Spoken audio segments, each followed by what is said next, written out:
Okay, to start with, the very first thing, we'll start on the bottom. And I ended up having to put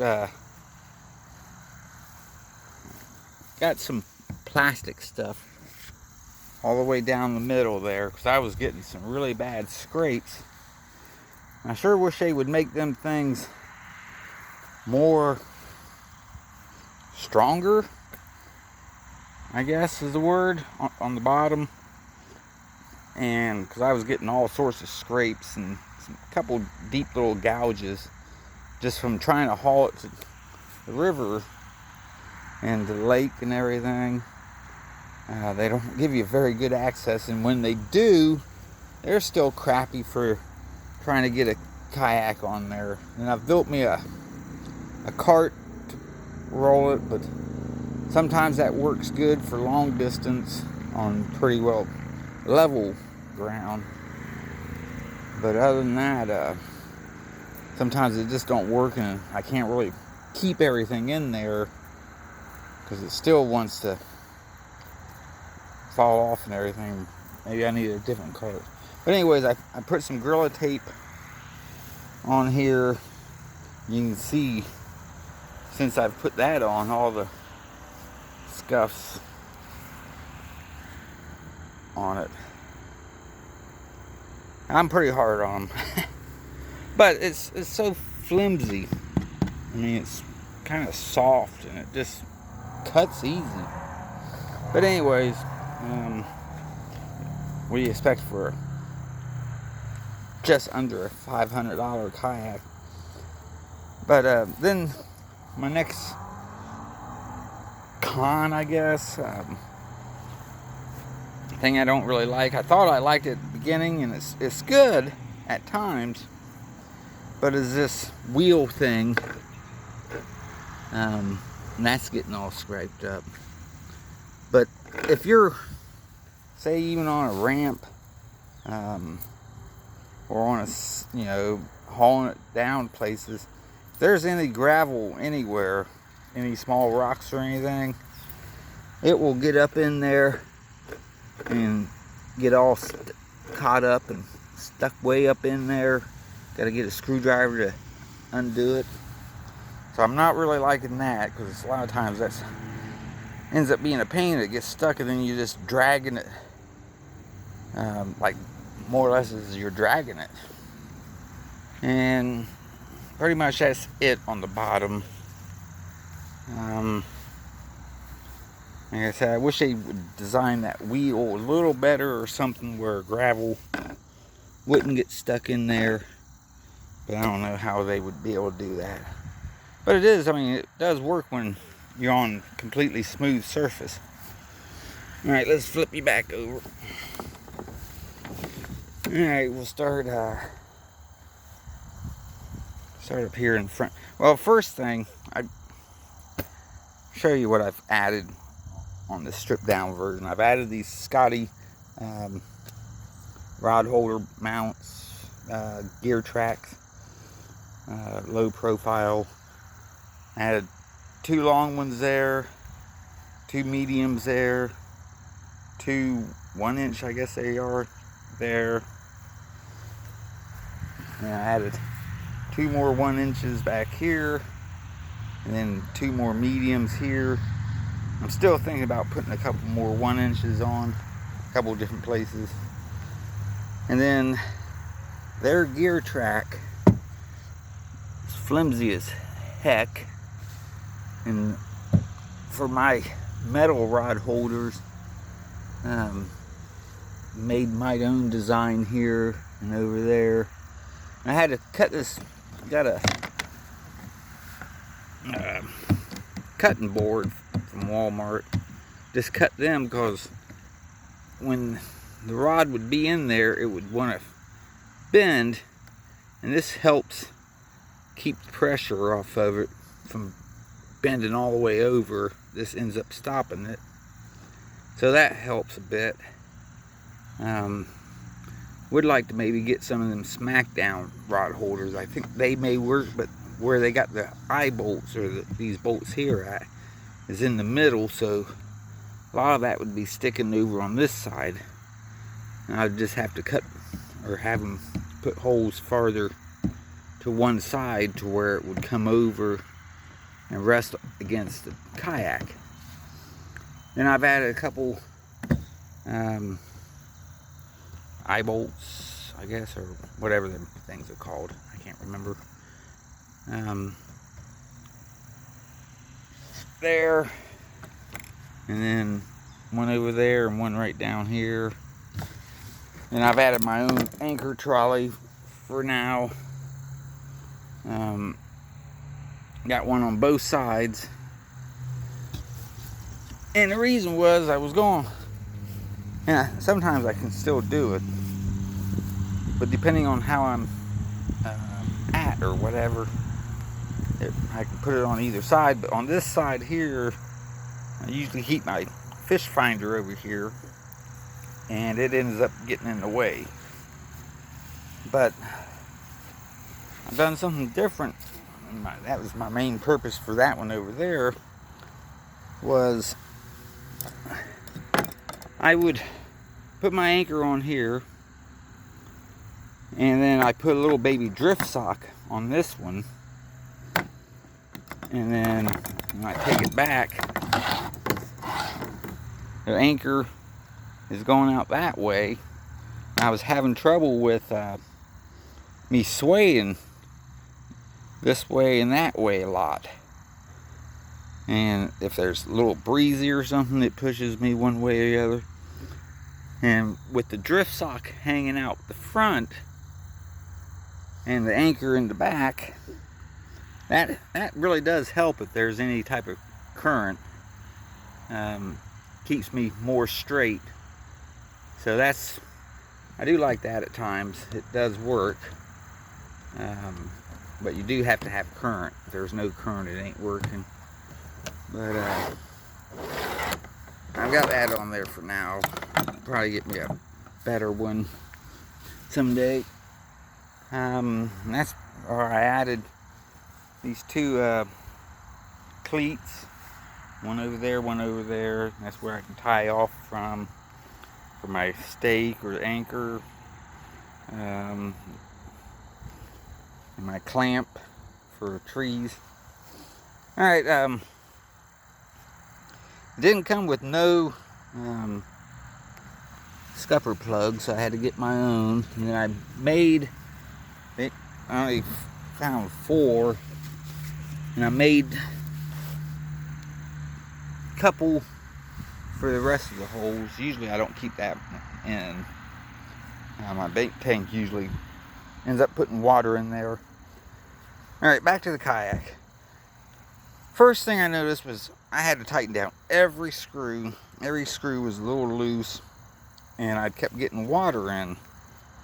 So I ended up taking every screw off. These ones,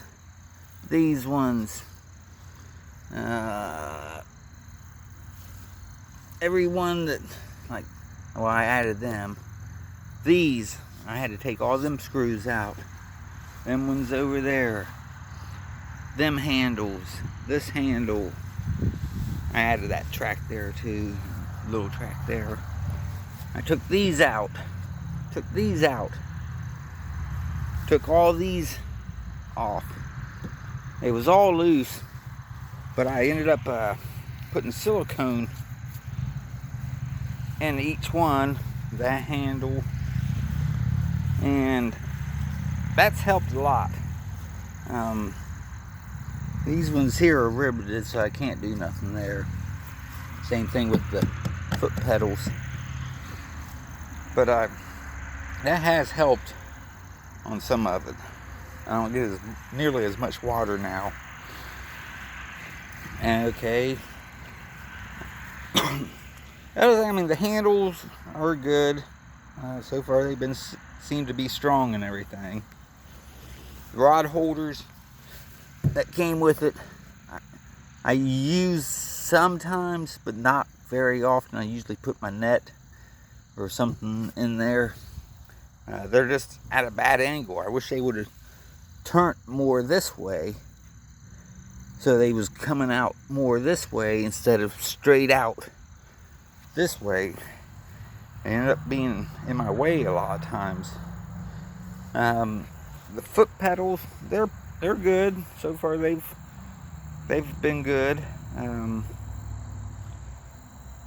The hatch, it's good.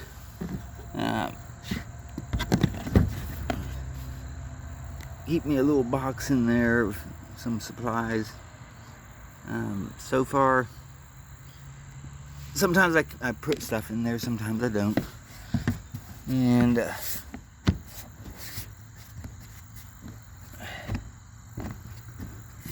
the one thing I don't like about it is when you're coming up to the bank or whatever and you got to climb out, you know, sometimes you just don't want to get into water, so I end up stepping, but you can't really step on that, so you kind of forced to tiptoe around it a little. And that's one of the reasons I'm thinking on this thing is if I can get me something where I can put a board across here above this that I can slide in and out, and then that way that could be a platform to step on when I'm jumping in and out instead of stepping in the water or trying to hit it sideways. Of course, you got your pull-up strap, which I end up never using. This is a camera mount, but I ended up adding this little ball to it. Was holding my phone at first, and I built me something else to do all that for now. But I've just kept that ball on there. Like I say, I got them Scotty mounts, connectors. Now, the seat. At first, the seat was very comfortable. It was good. Right away, though, it just started giving in. And now I sit way down, and my back will hit this crossbar. So I added a pool noodle back there to help stop my back from hitting the bar. And that's kind of helped, but there's just no way to end up tightening this dip here without me keep going down farther and farther. So I've tightened all these other straps, and they don't stay tight really. Then I've added a little bag on the back, set of little pliers right now. I keep some things in here, not too much though, but usually that will be for snacks and things. And the chair, well, besides it's getting uncomfortable, and I've been looking, you can't find no replacements of any parts for it so far that I can see at Lifetime or anywhere. But anyways, these clips here in the back is just resting on that, and they do got this strap there to tie it down, which I am got it tied down now. But so many times I'll be moving around in it and there's nothing to lock it in, and it's becoming more of a problem. If I lean back a little bit, or if I'm reaching in the back here for bait or something out of my milk crate, the chair will pop up and I start falling over things, and it's becoming quite a pain. And that was one of the reasons I put these, I know the name of them, it eludes me right now, but I was trying to tie it down, but one time it pulled these right out of there, so that's not working, so I'm not using them for that no more. I can hook my stuff to that and just keep it secure though. But that's one problem that's really starting to irritate me I've got to figure out a way to either lock it in or find a different seat that's more comfortable and I can secure a little better.